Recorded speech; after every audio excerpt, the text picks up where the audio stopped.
Greetings, this is Ty Brown with AthleticDirectorU. I am here at the 2022 NACDA Convention. Happy to be back in person here in Las Vegas. I'm joined by Kent Haslam. Kent is the athletics director at University of Montana. Greetings, Clint. Thanks for joining us. Thank you. Thanks for having me. Happy you're here.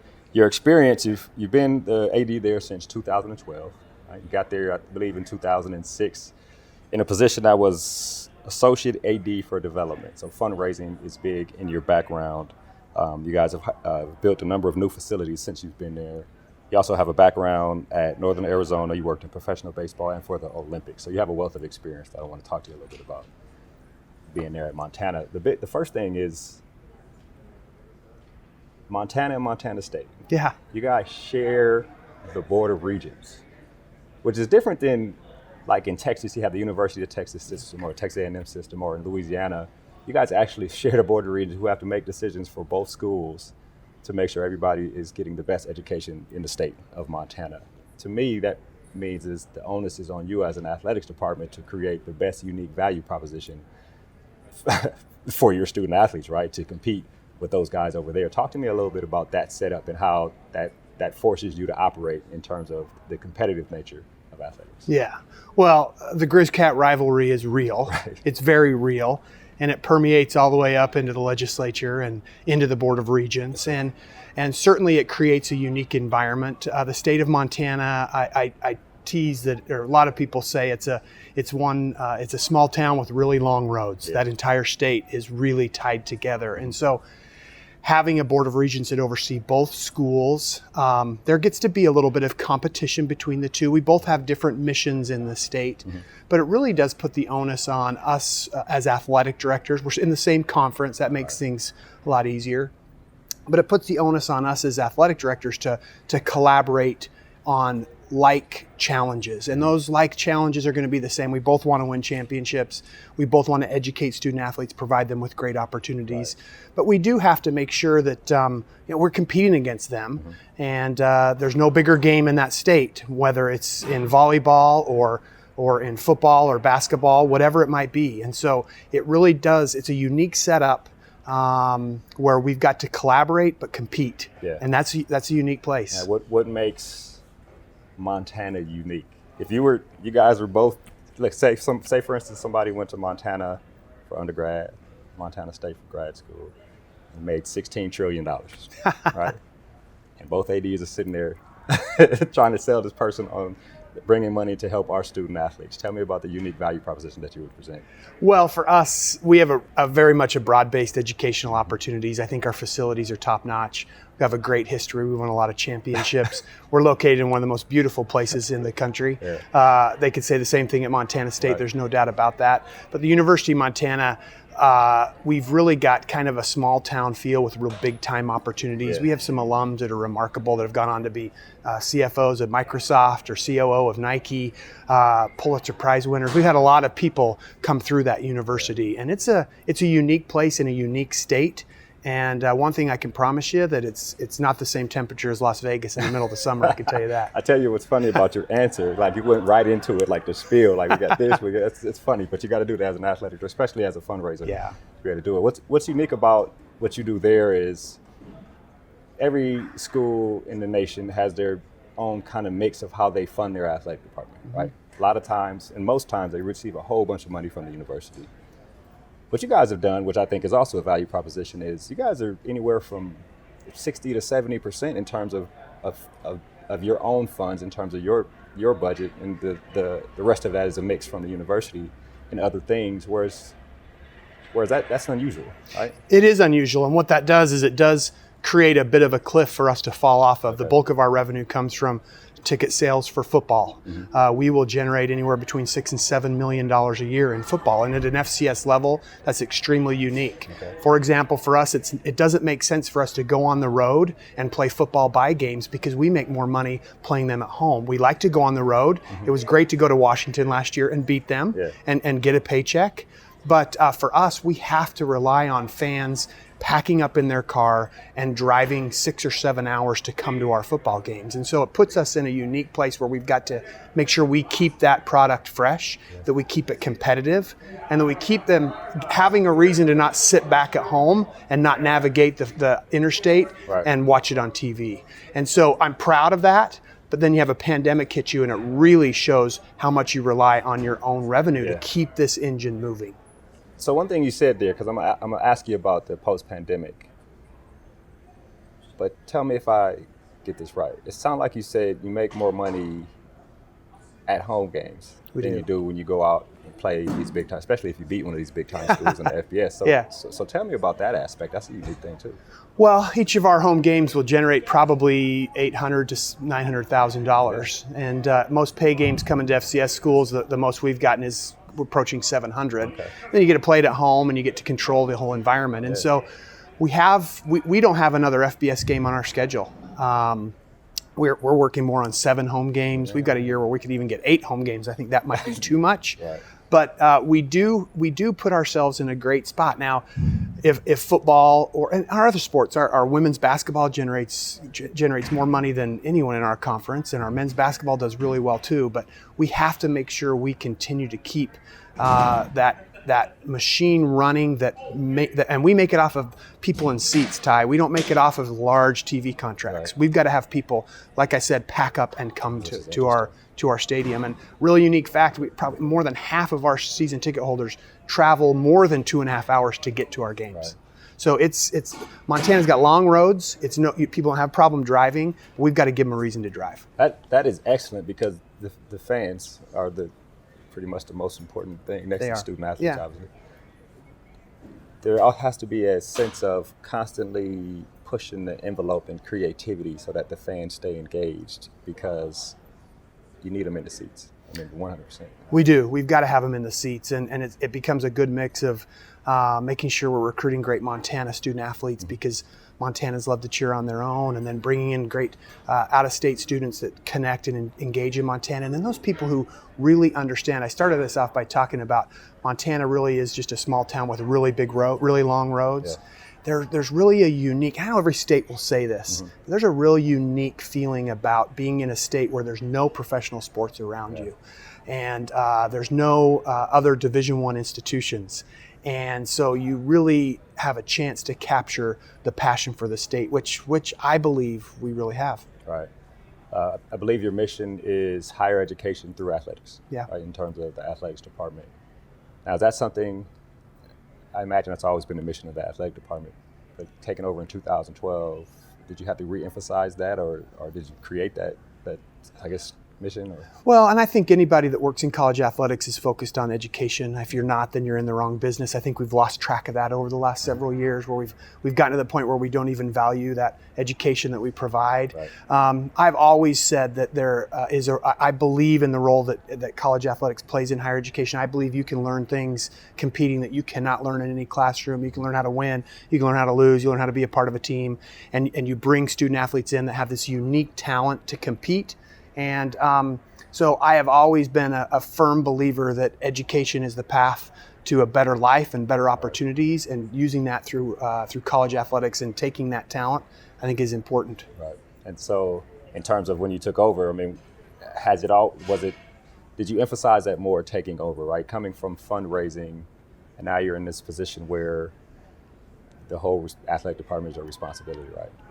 Before, you understood the value of higher education through athletics. Let me fund it. Now it's like, now I am the person. So tell me about that, taking over 2012. And I imagine the strength behind that mission has grown in the last 10 years since you've been. It really has. And certainly we mature in the jobs that we have, and we get better at what we do. At least we hope so. And your focus. And I think, going back again, I want to be clear. I'm all for the changes that are happening in the NCAA. I think that name, image, and likeness, those opportunities need to be presented to the student athletes. They need to be able to generate that revenue. I just don't want to lose sight on that degree that you can get from a place like the University of Montana. We send our fair share onto the pros. We send our fair share on to do other things in sports. But the value of that degree is pretty important to these young people. It is. You talk about education. Now you're at a school where I think you're working on your third president. Third president, Third president, but you've been through a number of provosts. Yes. And provosts are usually from the academic world to be responsible for the academic makeup of the university. So they're heavy academic, right? Yes. And if they haven't been tied into college athletics on whatever respective campus, they may not understand the value of college athletics. So tell me about that, going through a number of different provosts who may or may not understand the value of what you bring to the academic mission of the university. Yeah, well, I'm lucky. I have worked for 3 great presidents. We've had 3, though, in the 10 years that I've been there, and we've had a number of provosts, a couple of interims. I report directly to the president. I sit on the president's cabinet. I get to sit in on those meetings, and I think it is important. And I think that the way a good athletic director educates those who may not understand college athletics is engaging in their side of the business as well, and being active and being participatory. So what I try to do in those cabinet meetings, I don't try and have an opinion on something I have no clue about, because there's a lot of stuff they start talking about and I'm thinking, okay, this is going to be name, image, and likeness to them, or this is going to be FCS versus FBS to them, so I've got to be careful. But when I hear a lot of things and I think, I've got an opinion on that academic program, or I've got an opinion on where we go with this advising or how we work this on campus, and then try and use athletics and say, hey, this is what we've done that's successful. So I think being participatory in a leadership role at the president's cabinet level helps educate people just by nature. Okay. And I think showing up and being and working and being a part of that academic side shows provost, shows others that, hey, we have a mission here that supports what you're trying to get done. So a new provost seeing that it's important to the president means it's definitely important to you guys. And since you have a seat at the table, it's almost like we are a part of the academic mission of this university. I do wonder about, on that topic, some of the challenges of a provost, because sometimes professors really just don't see the value of athletics, and it's like, wait a minute here, like, tell me about overcoming something. You don't have to give me any specifics. No, you're always going to have naysayers. You have naysayers in anything that we do. I guess that's the great thing about higher education. It's also kind of the downfalls. We got a lot of things going on, and so I try not to spend too much of my time with those that just absolutely have no passion or no love or no understanding for college athletics. I think what you do is you make sure that you're running a program that is supportive of the mission of the university, that you show up and you're a part of their lives and what they're doing. You take interest in what they're doing. You invite them to participate. And then if there's some that just don't like what you do, they're not going to like it. They may not change their mind, but I'm passionate about it. Our president is passionate about it. And for the most part, I would say the vast majority of those folks on our campus love Grizzly athletics and understand what it brings to our campus. I'll ask you a couple of questions here and then we'll wrap. Thinking about the presidents, you're on the 3rd president. The first 2 who you worked with did a lot, it seems like, in terms of programs and facilities on campus. And this president here has a unique background, I believe, military background and corporate background. So they come in, and I assume, right, that they understand the value of athletics and what you're trying to accomplish there. Talk to me about that relationship in terms of, for the lack of a better word, onboarding a new president in terms of what we do here at Montana. Well, it's a key time. You only get so much time to onboard presidents. Part of the change, whenever you change a leader on a campus, you do find yourself going back through that educational process and explaining why we're in the Big Sky Conference, why our travel budget's like this, because yes, we got to send our soccer team to Flagstaff, Arizona. It's a long way away. But then it also gives you an opportunity, I think, in a role of mine is to not just fall back on, well, we've always done it that way. Having a new leader come in gives you a fresh perspective on, hey, maybe I do need to take a look at that. Maybe I am stuck in a rut. So I think you can take it as an opportunity, or you can take it as a real hindrance to what you want to do, or kind of a pain in the neck. Oh, once again, I got to educate this person. But our president now, like you mentioned, unique background, graduated first in his class at Army West Point, went to Oxford, Rhodes Scholar. He's been a special forces. He knows what he's doing. He's an unbelievable leader, and he respects and loves college athletics and the role that it plays. But Ty, you're right. It can get exhausting when you feel like you're constantly educating people as to what the role of college athletics is, but it's also a way to not turn away and say, hey, this might be a chance for me to do some self-inspection and some departmental inspection. Maybe we need to do this differently. He probably had some interesting questions for you that probably educated you by the nature of the question he asked, coming from that type of background. I wonder what you've learned from him so far. Oh, boy. I've learned a lot about teamwork. I'll never forget one comment he made. about swagger. He doesn't like the word swagger, because really? in the military and in the special forces, he goes, swagger typically gets you killed, because you become so confident in your own self that you think you can get things done on your own, and that's typically when something bad happens on the battlefield, he said. And so he is dynamic, he is energetic, he is present, and he's a guy that just demands your respect from the get-go because of what he has accomplished. So I've learned a lot about the role of large organizations and moving large organizations in the direction that you want to go, and listening and being a part of. He came in with a non-academic background, so he had some winning over he needed to do. Some naysayers who said, hey, he doesn't have a terminal degree, he hasn't got a PhD, how's he going to fit into higher ed? And I've learned a lot just standing back and watching him. Right, yeah, which is very interesting. Thinking about your background. At some point in your background, you were a translator for a Japanese professional baseball player. I was. It was a long time ago, but yes, I was. You studied Japanese in undergrad, I guess. Yeah, I've spent almost 3 years of my life living in Japan. Really? I studied Japanese, and yeah, good stories about speaking Japanese. Telling a pitcher that he can't lick his fingers on the mound because that's a balk, some of those things. Wow. But it was a long time ago, but I love Japan. I love that language. Not as good as I used to be, but I do have a passion for that country. I mean, is it ingrained in you? Like if I asked you to say something, could you tell me something? Or, I mean, what do you think? It comes back. My ear comes back a little bit. I haven't used it as much as I used it when I worked in baseball and worked with the Olympics, but and I think I'm just getting older, so retention, I use that as an excuse, but it comes back to me. And there are times, you're speaking a language when you start to dream in it. I still dream in English. If you could give us any words of wisdom, what would it be if you can do it in Japanese? Boy, I'll tell you what, the best word I can tell you is ganbatte. That means hang in there. Hang in there. I talk a lot to our students and our leaders about this great word in Japanese called fuinki. Okay. Fuinki means kind of your aura or your spirit or your vibe, for a better word, and it's a great word to talk about having good fuinki, making sure that you got good vibe. I talk about senshobyo, and that's victory disease. That's something where complacency leads you to maybe being a little bit complacent and not focusing on those things that you need to get done. So victory disease, keep your fuinki good, and hang in there, buddy. Gambato. Be resilient. It's been an excellent conversation, Ken. I really appreciate you joining us here on Athletic. Yeah, appreciate you having me. Yes, sir.